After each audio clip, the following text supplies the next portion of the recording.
Yo era astronauta de la Fuerza Aérea. En 1979, nos enviaron a rescatar una estación espacial soviética de algo aterrador.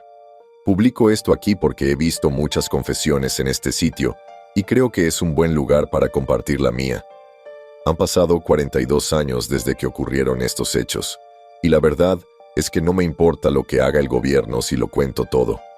Claro, firmé ese acuerdo de confidencialidad y juré guardar el secreto hace décadas, pero me da igual.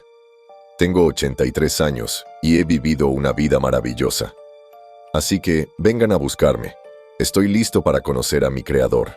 Dicho esto, dudo mucho que el Pentágono envíe un equipo de exterminio para eliminar a un anciano que apenas puede caminar unos metros sin su bastón.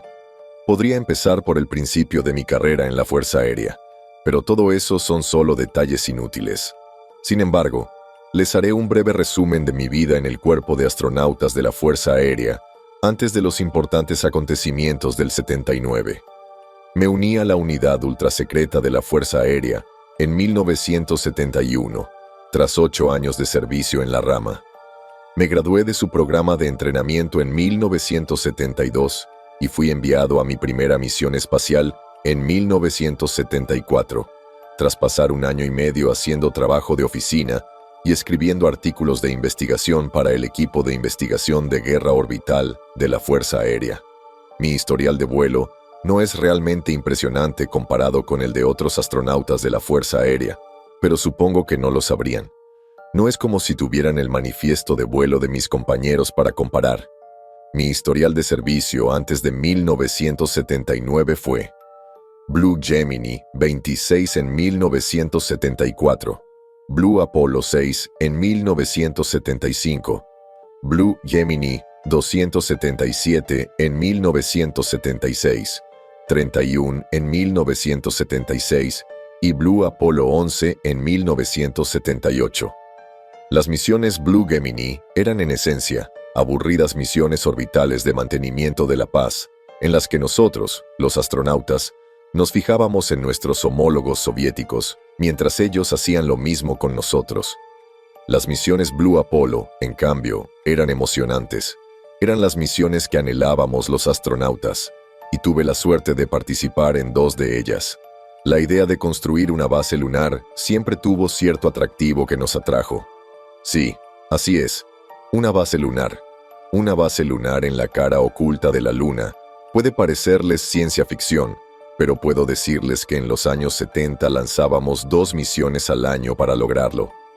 Lástima que todo nuestro esfuerzo se desperdiciara tras el incidente del 85. Pero esa no es la historia que quería contar. Por muy grave que fuera el incidente del 85, no estuve allí ni experimenté sus horrores en primera persona. No me corresponde contarla. Sin embargo, el que presencié fue igualmente terrible y aterrador.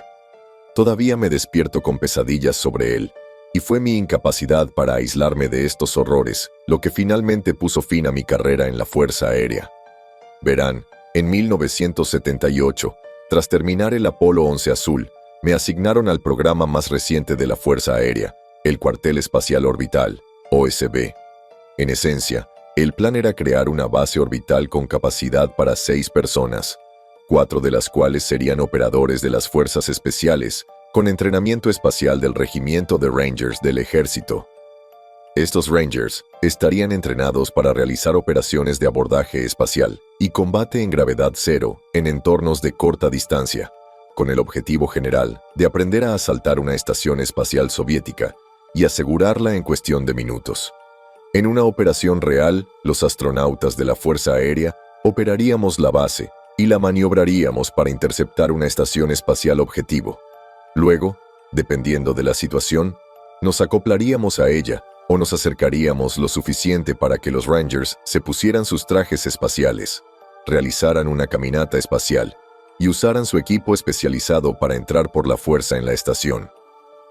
Seleccionado como uno de los 2 astronautas para trabajar primero en la estación, me convertí en el piloto de la base orbital de la misión y estaba subordinado al mayor Howard MacArthur, el comandante de la misión. Nos acompañaban el capitán Jonathan Rogers, comandante del Ranger, el sargento mayor Gerald Newman, el especialista Adrian Chamberlain y el especialista Andrew Reynolds. En 1979, los 6 despegamos de la base de lanzamiento Midway en un Crew X-20 Dyna-Soar y emprendimos nuestro viaje hacia la estación orbital, apodada Phoenix. La base en sí era bastante grande y estaba formada por 2 cohetes de tercera etapa del Saturno, 5 acoplados y soldados. Sin embargo, después de la primera semana, deseé que fuera más grande. Aunque parecía grande por fuera, el interior era otra historia. Gran parte del espacio estaba ocupado por propulsor de maniobra, que ocupaba el 40% de la estación. Eso nos dejó con un 60% de espacio libre, del cual el 30% se utilizó para almacenamiento y el 30% restante para habitabilidad. Les diré ahora que no fue suficiente. La Fuerza Aérea afirmó haber realizado sus estudios y que el espacio disponible era más que suficiente para que 6 humanos vivieran allí durante 6 meses. Sin embargo, con los Rangers entrenando constantemente y nosotros, el personal de la Fuerza Aérea, trabajando a toda velocidad para mantener la estación, a menudo nos cruzábamos e interrumpíamos el trabajo de los demás. Nos llevó un mes conseguir un horario que permitiera la menor cantidad de interrupciones posible. Después del tercer mes, con una rutina establecida y amistades entre servicios, la vida en la estación era buena. Pero un día recibimos una transmisión que nos llevaría a una misión para la que nos habíamos entrenado, pero que nunca esperábamos llevar a cabo. Pomoshch. Pomoshch. El grito era incoherente, pero la palabra se oía clara. Habiendo estudiado ruso, sabía que era un grito de socorro. Como parte de nuestra misión, la estación monitoreaba regularmente las comunicaciones espaciales soviéticas. Por ello, parte de mi programa consistía en pasar 3 horas en la estación de comunicaciones, escuchando las conversaciones soviéticas. Recorriendo las diversas frecuencias soviéticas conocidas, grabé todo lo que oía antes de archivarlo y utilizar nuestro sistema de cifrado de comunicaciones más avanzado para transmitir la información a la base aérea Vandenberg. Ese día, acababa de cambiar nuestras radios para sintonizarlas en 121,75 MHz, una frecuencia que sabíamos que era utilizada por la estación pilotada orbital soviética 10, a menudo llamada Almaz 10. Atónito por lo que oí, llamé rápidamente a Howard y le hice un gesto para que se pusiera los auriculares y escuchara lo que captaba. Justo cuando lo hacía, se repitió el mismo grito de auxilio. ¡Pomoshch! ¡Pomo! Se cortó la última llamada y, tras 10 minutos de espera, no hubo más transmisión. Será mejor que contactemos a Vandenberg y les informemos de esto, fue el único comentario de Howard, y al poco tiempo recibimos una respuesta. Información recibida, Phoenix. Continúe monitoreando la frecuencia soviética y manténganos informados de cualquier novedad. Así lo hicimos, pero no había nada nuevo que contar. Tras una hora sin novedades, resultó que era Vandenberg quien nos iba a informar. Phoenix, soy Vandenberg. ¿Me recibes? Vandenberg, soy Phoenix. Te copiamos, respondió Howard. Phoenix, parece que tenemos una solicitud del embajador soviético en Washington, quien transmitió un mensaje de su Ministerio de Defensa. Al parecer, exactamente a las 10:21 GMT+3, las fuerzas espaciales soviéticas recibieron una llamada de socorro desde su estación espacial Almaz 10. Esta es la misma transmisión que usted interceptó. El motivo de la llamada de socorro no está claro, y no pudieron obtener ninguna información relevante de los gritos de pánico del operador. A las 10:23, se perdieron todas las comunicaciones desde Almaz 10, y los soviéticos no pudieron obtener signos vitales de ninguno de los 6 miembros de la tripulación, ni telemetría de la estación. Por ello, temen lo peor. Debido a la gravedad de la situación y a que no hay naves espaciales soviéticas cercanas para ayudar a Almaz 10, los soviéticos solicitan nuestra ayuda. Saben que tenemos una nave espacial en una órbita cercana a la de Almaz 10, y esa nave es usted. Por eso, le solicitan que se reúna con la estación y realice una inspección visual. Sí, pueden. Quieren que atraques y ayudes a sus cosmonautas en peligro. Maldición, dije en voz baja. Seguramente pensaron que tenemos equipo de abordaje. También nos recuerdan el acuerdo de rescate del Tratado del Espacio Exterior y confían en que lo cumplamos. Y lo dicen en serio. Hicieron especial hincapié en rescatar a su personal y devolverles todas las piezas de su vehículo espacial. Lo comentamos con el Pentágono y acordaron que debíamos ayudar a los soviéticos y rescatar a sus cosmonautas. También nos informaron que no se debía intentar robar tecnología ni equipo soviético, ya que se arriesgaba a un contraataque. Así que solo tomen fotos. Debido a estos sucesos repentinos, se está elaborando un plan para la operación y les informaremos en media hora. Cambio. Entendido, Vandenberg. Estamos al tanto de la situación y entraremos en alerta máxima. Cambio, respondió Howard, negando con la cabeza. ¿Acaso hay riesgo de contraataque? Zrenia, murmuró, volviéndose hacia mí. El embajador probablemente insinuó que sabían que tenemos armas nucleares en algunas de nuestras estaciones aquí arriba, y amenazó con revelarlo a la ONU si no acatamos su petición. Bueno, esas armas nucleares solo están ahí porque los rojos las hicieron primero, le señalé. Lo cual aún no podemos confirmar, me recordó Howard. Aparte de las transmisiones soviéticas que mencionan sus armas nucleares en el espacio, aún no tenemos evidencia física de su existencia. Los soviéticos, en cambio, probablemente tengan fotos de nuestras armas nucleares, sobre todo después de nuestra descuidada instalación en la estación Freedom. Probablemente han estado reteniendo esta información hasta el momento oportuno, que parece ser ahora. Asentí con la cabeza. Probablemente tenía razón, pero después de unos segundos empecé a reflexionar sobre toda la situación. «Es extraño, ¿no?», le pregunté. «¿Qué es extraño?», Zrenia, respondió Howard. «Que los soviéticos nos chantajeen.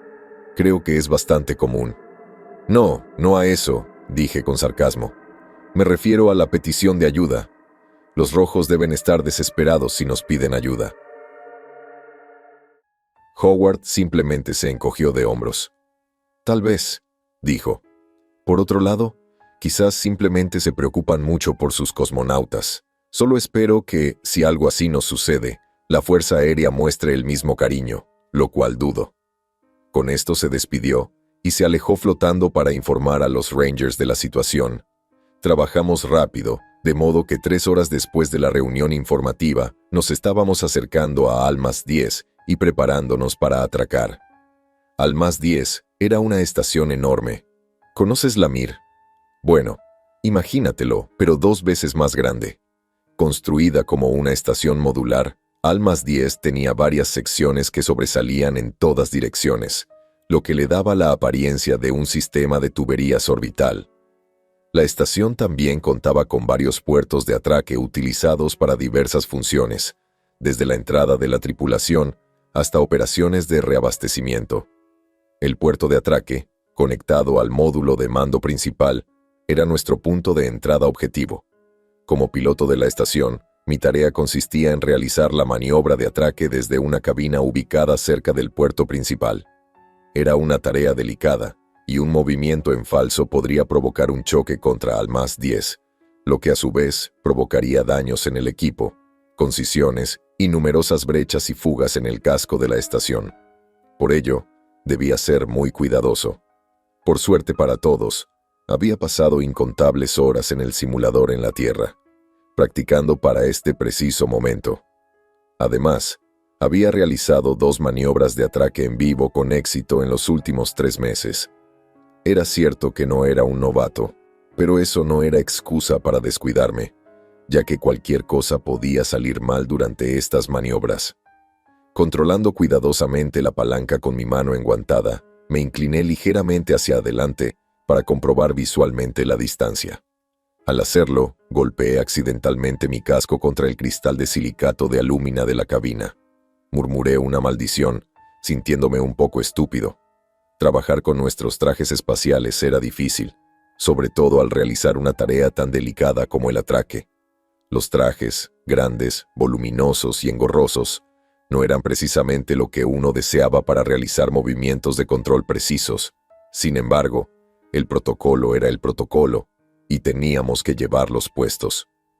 Cuando se planeó el procedimiento de acoplamiento a una estación espacial soviética, los autores tenían en mente que nos enfrentaríamos a un objetivo hostil, uno que nos dispararía armas o misiles. En ese caso, un solo impacto abriría un agujero en Phoenix y descomprimiría el aire de la estación. Si eso ocurría, significaba la muerte para cualquiera que no llevara el traje puesto. Por lo tanto, era necesario que todos a bordo llevaran puesto el traje. Por supuesto, dada la situación actual, se suponía que nuestra estación objetivo no era hostil, pero el cuartel general temía que los soviéticos tuvieran una inteligencia artificial a bordo en su estación, que automáticamente se fijaría y atacaría naves espaciales que no identificara como amigas. Dado que los soviéticos habían perdido la telemetría con la estación, se desconocía si este sistema seguía activo. Por precaución, nos obligaron a llevar puestos los trajes espaciales. Sin embargo, a medida que nos acercábamos a Al-10, se hizo evidente que el sistema de defensa de la estación ya no estaba operativo. Por otra parte, no estoy seguro de si la estación siquiera contaba con una inteligencia artificial que gestionara sus defensas, aunque no puedo estar seguro. Nunca desclasificaron realmente esta información. ¿Sabes? Contento con saber que nadie nos iba a disparar, continué mi trabajo y alineé el puerto de atraque del Phoenix con el del Al-10. Manteniéndolo alineado y justo en el objetivo, acerqué el puerto de atraque cada vez más hasta que el suave sonido del metal golpeando resonó a lo largo del casco. Al lograr un atraque suave, accioné un interruptor para permitir que las abrazaderas mecánicas sujetaran el puerto de la estación soviética. Al obtener todas las luces verdes, le informé a Howard que habíamos logrado un buen atraque duro y que estábamos comenzando la presurización del pasillo que conectaba los dos puertos. Una vez hecho esto, los Rangers comenzarían su tarea de entrar en el Al-10 y ayudar a los cosmonautas soviéticos en el otro lado. Al unirme al equipo Ranger en la escotilla de nuestro puerto de atraque, monitoreé la presión del pasillo mientras los Rangers se preparaban y revisaban su equipo. Repasando su propia y compleja lista de verificación, lo revisaron una y otra vez todo, desde los sistemas de los trajes hasta las armas. Sí, ya sé lo que están pensando. Se suponía que esta era una misión de rescate y asistencia, así que, ¿para qué armas? Por seguridad, claro. Es cierto que estábamos aquí para ayudar a los rojos, pero ¿ayudarlos contra qué? Por lo que sabemos, podría haber un cosmonauta enloquecido al otro lado, flotando y matando a sus compañeros de tripulación porque no aguantaba ni un día más en la estrecha estación. Era una posibilidad, y el cuartel general lo sabía. Así que, para protegernos de esa posibilidad, los Rangers entrarían armados. De hecho, incluso a los astronautas se nos ordenó llevar nuestras armas, por si acaso necesitábamos usarlas. Solo cuando se confirmaba que la situación era segura, nosotros y los Rangers activábamos los seguros y guardábamos las armas. «Oye», dijo Jonathan, con la voz a todo volumen en mi auricular mientras usaba la red de comunicación local. «¿Ya revisaste tu arma?» Al volverme hacia él, me di cuenta de que ya había terminado de revisarse, y ahora estaba frente a mí, señalando la funda que llevaba en el cinturón de mi traje. Lo miré de reojo antes de negar con la cabeza. «Sí», le dije, justo antes de ir a atracar en la estación. «De acuerdo», dijo, «pero asegúrate de revisarlo de nuevo. Te sorprenderá la cantidad de veces que fallan las armas cuando más las necesitas, así que no está de más revisarlas tantas veces como sea posible». Asentí en señal de agradecimiento. Saqué con cuidado mi pistola de la funda e hice las comprobaciones necesarias. La pistola Gyrojet era el arma estándar de los astronautas de la Fuerza Aérea, siendo la pistola Mark I, calibre 51, la que nos entregaban habitualmente durante las misiones. Disparando una bala propulsada por cohete a 1250 pies por segundo, era esencialmente el arma de fuego principal utilizada en el espacio. Nos daba la misma potencia que las armas de fuego normales, sin el molesto retroceso. En gravedad cero, eso significa mucho, ya que el retroceso puede lanzar a una persona de un lado a otro de la habitación. Los Rangers llevaban un arma similar, la carabina Mark. y Griojet, que esencialmente tenía el mismo mecanismo, pero con culata y mejores miras. Una vez realizadas todas las comprobaciones y confirmado que el pasillo estaba completamente presurizado y sin fugas, Howard se unió a nosotros para despedir a los Rangers. Al abrir la escotilla, el capitán Jonathan y su equipo estaban a punto de cruzar el pasillo, cuando un fuerte y espeluznante estallido resonó desde el otro extremo de la escotilla de la estación soviética. ¿Oyeron eso?, logró el especialista Adrian. Estaba a la cabeza del grupo, asignado a la posición de vanguardia, y estaba a punto de dirigirse a la escotilla cuando empezaron los golpes. Ahí vino de nuevo, esta vez más fuerte, más rápido. Sonaba frenético y desesperado.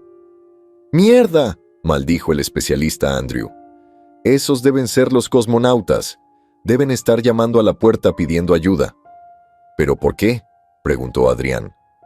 El sargento Gerald, que había estado contemplando y escuchando en silencio mientras llamaban, fue el siguiente en expresar su opinión. Quizás se están quedando sin oxígeno ahí dentro. Un silencio se apoderó de esta declaración, mientras todos en la sala sentían una sensación de terror. La sola idea de quedarse sin oxígeno en el espacio le daba escalofríos a cualquier astronauta. Intentar respirar sin parar, solo para que nada llenara los pulmones, pensarlo ahora todavía me hace un nudo en la garganta. Es una forma terrible de morir, y toda la experiencia fue una tortura. De repente, se oyeron otros golpes. Esta vez, incluso más fuertes y numerosos que los anteriores. A diferencia de antes, los golpes no cesaron. Continuaron y continuaron, sin cesar, solo en aumento. Empezó a sonar como si más de una persona estuviera llamando. En ese momento, realmente creí que la conclusión de Gerald era correcta, pues tenía mucho sentido. Un micrometeoroide debió de perforar el casco de la estación y despresurizar drásticamente las cabinas. Eso explicaría por qué la llamada de socorro horas antes fue frenética y por qué se cortó repentinamente. Sin embargo, pensándolo décadas después, debería haber sido obvio para mí que no tenía todo el sentido. Si de verdad se estaban quedando sin oxígeno, ¿cómo era posible que alguien estuviera llamando a la escotilla justo ahora, muchas horas después de la llamada de socorro? Claro, quizá algunos lograron ponerse los trajes espaciales y aguantar un par de horas, pero eso plantea otra pregunta. ¿Por qué la estación quedó en silencio? Si un cosmonauta, o un grupo de ellos, sobrevivió a la pérdida de oxígeno de la estación, ¿cómo es posible que ninguno se molestara en contactar con sus estaciones terrestres? No tenía sentido, pero en aquel momento no nos incumbía. Nos preocupaba más la vida de los que estaban al otro lado y queríamos salvarlos. La adrenalina y el miedo nos cegaron. Ahora nos llenó una sensación de urgencia, y pensando que los cosmonautas realmente se estaban ahogando con las últimas bocanadas de aire, decidimos abrir rápidamente la escotilla y ayudarlos. «Abrid la escotilla», ordenó Jonathan a su equipo. «Adrian, Gerald, suban a la escotilla y ábranla. Saquen a quien esté del otro lado y denle aire. Andrew, quédate aquí con nosotros. Tú y yo los cubriremos, por si acaso esos rusos nos están tomando el pelo y hacen algo raro. Muévanse». Recuerdo haber pensado en lo tonto que había sido al decir eso. ¿Cubrirlos? ¿Contra qué? Claro, no me molesté en preguntárselo en su cara, pero me pareció innecesario. Supongo que nunca se podía simplemente deshacerse del instinto de ese soldado. Al final, resultó que su instinto estaba en lo cierto. Avanzando rápidamente por el pasillo, Adrian y Gerald se reorientaron para que sus botas tocaran la escotilla y absorbieran el impulso. El impacto provocó un fuerte golpe en la escotilla que pareció atraer la atención de los que estaban al otro lado mientras los golpes seguían aumentando. Empecé a sentirme incómodo. Los golpes eran muy espeluznantes y oír su vibración por todo el fuerte de atraque me ponía nervioso. Había algo en ello que me asustaba. Quizás me imaginaba en esa situación, quizás era la idea de que alguien moría allí, tan cerca del rescate. No sabía qué era en ese momento, así que nunca me di cuenta de que en realidad eran mis sentidos de huida o de lucha los que me advertían del peligro inminente. Sin perder tiempo, Adrian agarró la palanca de la escotilla y usó toda su fuerza para bajar el mecanismo. Sin embargo, al abrirse, lo que vi no fue lo que esperaba. Lo que esperaba eran cosmonautas agradecidos, entrando a toda prisa y aspirando dulces bocanadas de aire. Lo que vi fue el rostro del terror, apresurándose a extender su vil oscuridad. Cuencas oculares vacías, bocas abiertas que indicaban claramente una mandíbula rota, monos destrozados y andrajosos, carne podrida que dejaba al descubierto músculos y huesos, y un líquido espeso y negro que resumaba por cada orificio y abertura de sus cuerpos. Así lucían los cosmonautas. Eso era lo que quedaba de ellos. Al principio pensé que eran cadáveres muertos, sin vida. Bueno, efectivamente estaban muertos, sin vida, aunque no estoy seguro de poder decir eso. El primero se abalanzó por la escotilla, justo cuando ésta se abría y apenas había terminado un tercio. Sus manos, o esqueleto envuelto en músculos que parecía una mano, se lanzaron hacia Adrian y rápidamente le atraparon la pierna. No hubo salvación, mientras era atraído hacia esta criatura, mientras más apéndices parecidos a manos lo sujetaban y lo arrastraban al interior de la estación soviética. ¿Qué demonios es esa cosa? Maldita sea, quítamela de encima.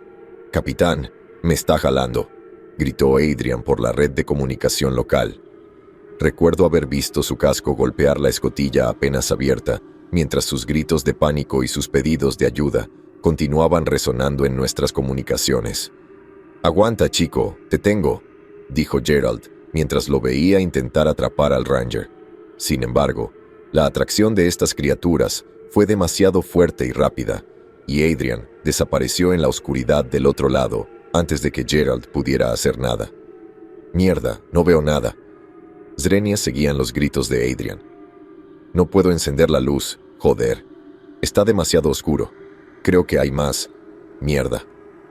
Me di cuenta de que Gerald estaba considerando rescatar a su compañero, ya que parecía estar preparándose para colarse dentro. Pero antes de que pudiera intentar rescatarlo, una mano que se abalanzaba sobre él lo hizo pensarlo 2 veces.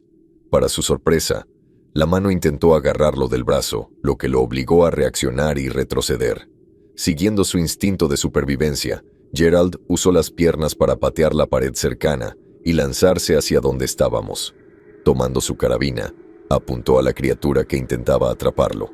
Para entonces, la criatura usaba sus manos para respirar y nadar hacia Gerald. Trozos de carne y músculo salieron despedidos al hacerlo, mientras un rastro de líquido negro marcaba su camino. Con cuidado de no alcanzar nada importante, ya que las balas del Gyrojet podían penetrar fácilmente el casco de una estación, Gerald disparó 2 veces. Ambas balas propulsadas por cohetes dieron en el blanco e impactaron en la frente de la criatura, pero no hicieron más que dejar un gran agujero que reveló masa encefálica. Me quedé mirando el agujero y sentí que el miedo invadía a mi hijo. Sobrevivió por poco a la bala del calibre .51 en la frente, algo que no debería haber sido posible. Estas balas podían penetrar chalecos antibalas y cascos de naves espaciales. Sin embargo, la criatura continuó, impasible ante los enormes agujeros en su frente. Fuera lo que fuese, no era algo que las balas pudieran detener, pero eso no nos impidió intentarlo. Al observar a la criatura acercarse y ver el peligro que representaba para Newman, Jonathan ordenó de inmediato a Andrew que cubriera la retirada del sargento, mientras él levantaba su propia carabina y abría fuego.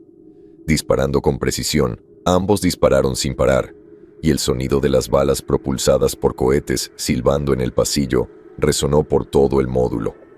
Cada impacto dio en el blanco, arrancando pedazos de la cabeza de la criatura, pero no hizo nada para detenerla. Siguió adelante, flotando en el aire, completamente a punto de alcanzar a Newman. Por suerte para el sargento, la fuerza cinética de las balas fue suficiente para frenar a la criatura, dándole tiempo suficiente para llegar a nuestro lado. Al acercarse, Andrew agarró a Newman del brazo y lo jaló hacia nosotros. Retrocediendo, Jonathan los cubrió, mientras el oficial seguía disparando a la criatura. Una vez más, la frenó, pero no la detuvo. Para entonces, la criatura ya no tenía cabeza. Solo quedaba un asqueroso descuido entre sus hombros. Un reguero de carne, huesos Músculos, masa cerebral y líquido negro flotaba tras ella. Prueba de la precisión del Ranger. Lástima que no hiciera nada para detenerla. «Cierra la escotilla», dijo Jonathan, dando marcha atrás y tocándome el hombro. Esto me devolvió a la realidad, al darme cuenta de que el miedo me había dominado y me había dejado paralizado. La visión de estas horribles criaturas y el sonido de la continua lucha de Adrian por el comunicador prácticamente me habían paralizado la mente, dejándome como un simple espectador asustado. Maldiciéndome por mi inutilidad, agarré rápidamente la manija de la escotilla y tiré de ella para cerrar la entrada al pasillo. Tirando de la palanca, bloqueé el mecanismo, lo cual fue confirmado por 4 firmes clics. Pero justo cuando la escotilla se cerró, el sonido de un fuerte golpe resonó desde el otro lado. La criatura estaba allí y estaba llamando a nuestra escotilla. Armándome de valor, apoyé la cabeza en la pequeña ventana de la escotilla y miré hacia afuera. Lo que vi fue el cuello destrozado de la criatura, un líquido negro que rezumaba del túnel que se suponía era el esófago. Al vomitarlo, el líquido flotó libremente en el aire del pasillo. Mirando fijamente, noté que era una especie de vil espeso y oscuro que parecía más gelatina de cerca. Flotaba descuidadamente y sin razón, antes de aglutinarse. Como si cada gota tuviera vida propia, el líquido hizo todo lo posible por retorcerse y abrirse paso hacia mí. Eligiéndome como objetivo, el líquido nadó hacia mí, deteniéndose solo al salpicar el material de silicato de aluminio de la ventana. Retrocediendo, negué con la cabeza y me quedé mirando la ventana ahora cubierta. ¡Qué demonios! Suspiré entre dientes, incapaz de procesar lo que acababa de ver. Sin embargo, no había tiempo para pensar, pues el silencio se rompió al oír a Jonathan contactando a Adrián por el comunicador. «Adrián, este es Jonathan. ¿Puedes escucharme?» No hubo respuesta. «Repito, Adrián, soy Jonathan. ¿Me oyes?» Solo le respondía estática, y por un momento pensé que el Ranger estaba perdido. Qué terrible muerte, ser asesinado por esas criaturas. Solo puedo imaginar las cosas horribles que le hicieron antes de que finalmente sucumbiera a sus ataques y muriera. «Adrián», repitió el oficial Ranger. «Este es Jonathan. ¿Estás ahí?» «Mierda». La maldición, como un susurro, llegó por el comunicador, y de repente la esperanza nos inundó a todos. Luego siguió el sonido de una respiración agitada, mientras más maldiciones bombardeaban nuestro comunicador. No estábamos seguros de qué le estaba pasando a Adrián allí, al otro lado, pero al menos sabíamos que seguía vivo. «Joder, capitán», logró decir, aún respirando con dificultad, pero con un tono mucho más tranquilo que antes. «Capitán, necesito ayuda». «¡Adrián!», gritó Jonathan, aliviado de no haber perdido aún a un Ranger. «Dame un informe de situación rápido, Ranger. Espera un momento, ¿de acuerdo? Te sacaremos de ahí enseguida». Luego, flotando hacia una sección de la pared de nuestra estación, se quedó mirando los planos robados del Almas 10 que teníamos a bordo para el entrenamiento de los Rangers.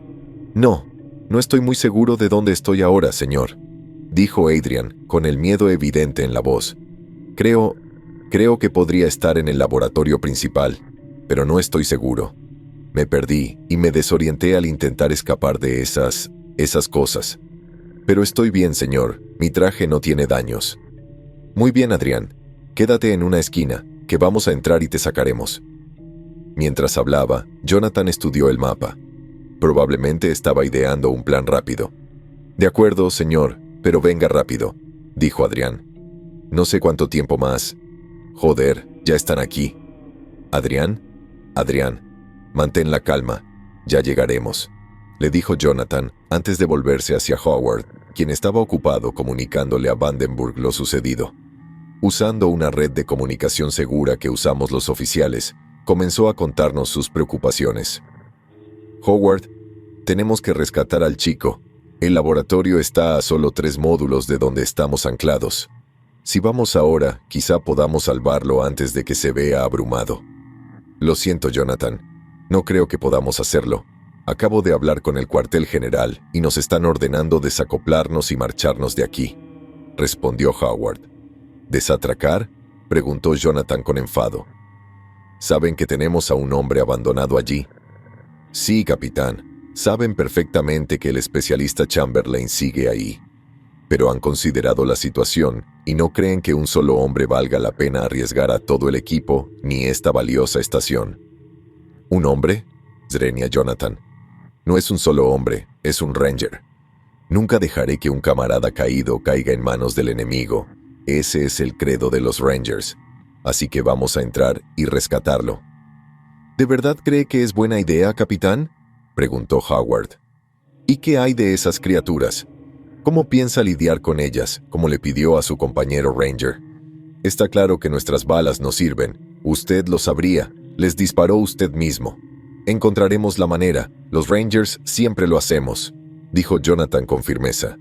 Mientras discutían, oía las llamadas frenéticas y desesperadas de Jonathan en la otra frecuencia. Sabía que ambos oían lo mismo, y siempre quise creer que esto le daba más urgencia a Jonathan y más culpa a Howard. «Me tienen encima, capitán», gritó Adrián. «Cuento 5, joder, mis balas no los detienen». Hubo una pausa y lo único que pude oír fue su respiración agitada. «Mierda, se me atascó el arma». «Joder, creo que una bala se quedó atascada en la recámara».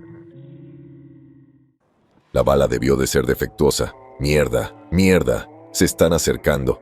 Los sonidos de una dura lucha pudieron entonces escucharse mientras los gritos de Adrián continuaban. «¡Me tienen! Capitán, socorro! ¡Me tienen! ¿Dónde están? No me los puedo quitar. Joder, joder, joder. Mierda, me están destrozando el traje. Lo están haciendo trizas».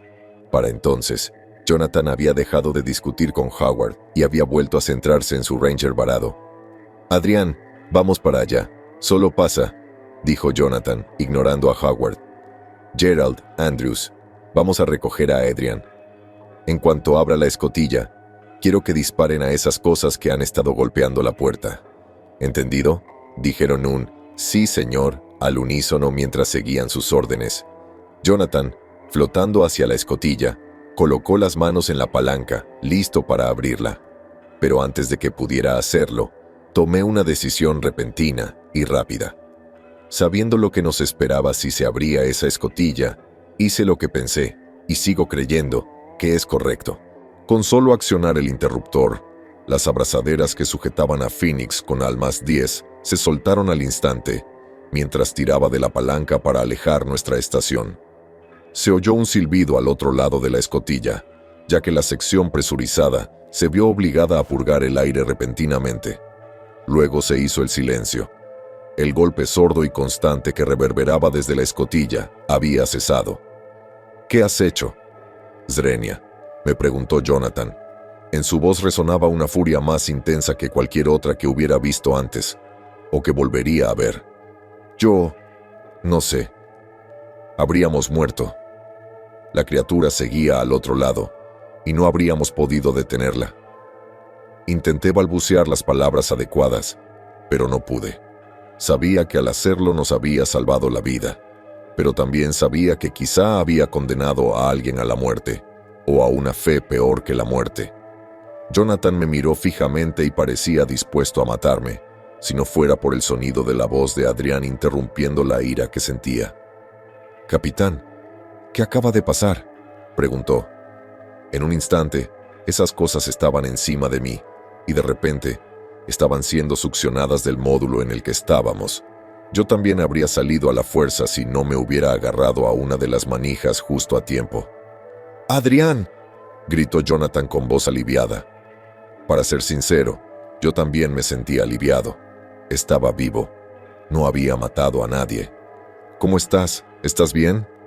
«Podría estar mejor, señor, pero en general estoy bien. Logré remendar el desgarro que me hicieron con cinta adhesiva, y la presión del traje está empezando a normalizarse. Menos mal que lo pusieron como estándar», dijo Adrián con una risita. «En fin, señor, ¿cuándo van a recoger? ¡Mierda, mierda! Adrián, ¿qué pasa?». «Hay algo en mi traje, señor. Mierda. Lo siento dentro, una especie de sustancia viscosa. Mierda, mierda, mierda, mierda, mierda. No sé qué hace. pero lo siento moverse dentro. ¡Mierda!, maldijo Jonathan, volviéndose hacia mí. Vuelve a conectar esta estación a Almaz. Lo miré fijamente. De ninguna manera iba a hacer eso. Me di cuenta de lo que Adrian decía. Era el líquido negro. No sabía mucho sobre el líquido negro, y sigo sin saberlo, pero lo que sí sabía era que estaba vivo y era mortal. No puedo hacer eso, le dije simplemente, intentando ocultar la culpa que sentía.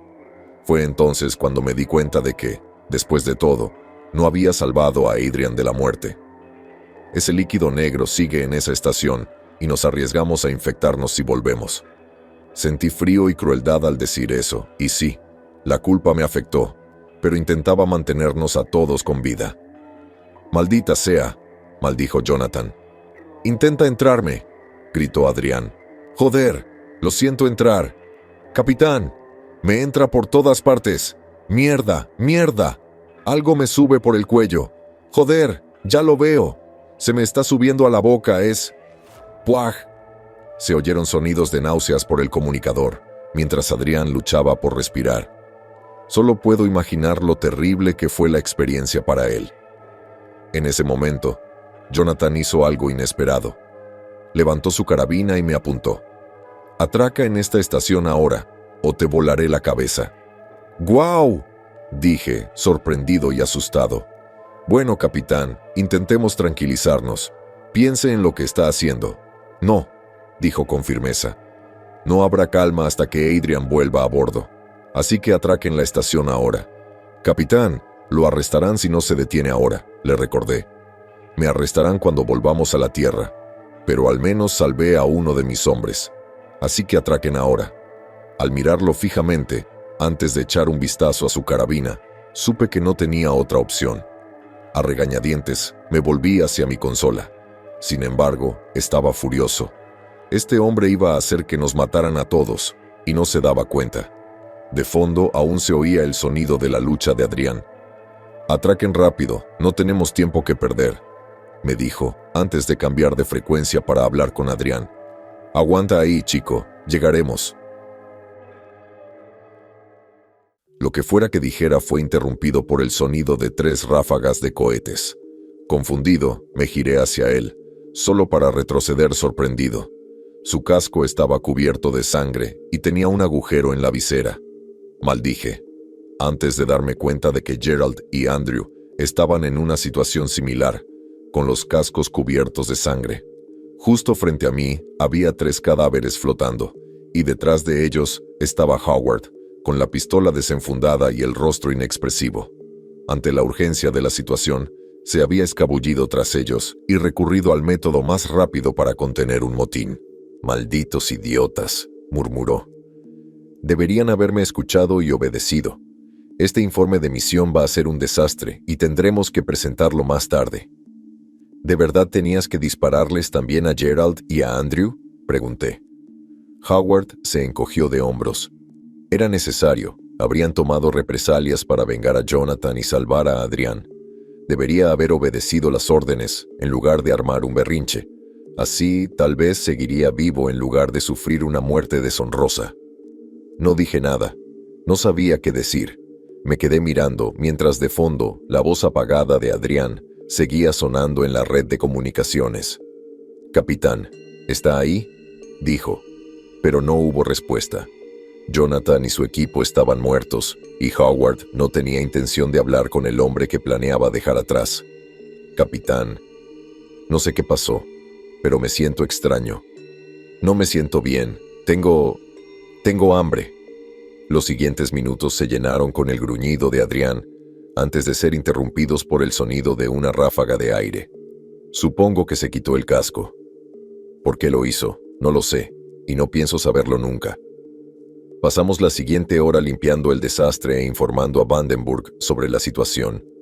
Mientras lo hacíamos, aún podía ver la inquietante imagen de Almas 10 a través de las diversas cubiertas, y juro que vi algunas de esas criaturas flotando y a la deriva en el espacio. Una vez que todo estuvo claro y reunimos toda la información necesaria, nos ordenaron realizar una maniobra orbital a una órbita de estacionamiento inferior. Nos dijeron que los soviéticos habían sido informados de lo sucedido y que se harían cargo de las operaciones de recuperación. No entendía por qué querían recuperar la estación, pero me alegré de que finalmente pudiéramos escapar. Al día siguiente nos ordenaron regresar a la Tierra, y en cuanto aterrizamos en Vandenberg, nos pusieron en cuarentena e interrogaron inmediatamente para obtener toda la información que supiéramos. Cooperamos, por supuesto, y después de 2 semanas nos dieron el alta. Tras un encuentro tan intenso, se decidió que debíamos permanecer en tierra un par de meses. Para ser sincero, me alegré. Durante 13 meses estuve asignado a tareas ligeras, realizando investigaciones y trámites. Nunca volví a ver a Howard después de eso, pero oí que lo enviaron de vuelta inmediatamente después de 3 meses de descanso. Tras mi tiempo en servicio ligero, me ordenaron una evaluación psicológica. Al parecer, necesitaban un buen piloto para una misión a Marte planeada para 1980. Pero después de mi experiencia, la última vez que fui allí, no me sorprende decir que fracasé. Seguía demasiado traumatizado y concluyeron que un viaje de 6 meses en una nave espacial no era lugar para un hombre como yo. Harto de las tareas de investigación y sin perspectivas futuras de ascender, aunque no es que hubiera querido hacerlo, finalmente decidí dejar la Fuerza Aérea. Los siguientes años fueron duros, pero hice todo lo posible por ocultar mis miedos y culpa a mis amigos y familiares. Las pesadillas siempre me atormentaban y el arrepentimiento me asaltaba en momentos inesperados. Los sucesos de 1979 en Almaz 10 nunca abandonarían mi memoria. Sé que el terror provocado por sus horrores y el arrepentimiento por mis decisiones me atormentarán constantemente. Sin embargo, espero que al escribir esto, el peso que siento se alivie. Para Adrián, si todavía estás ahí arriba, lamento haberte dejado atrás,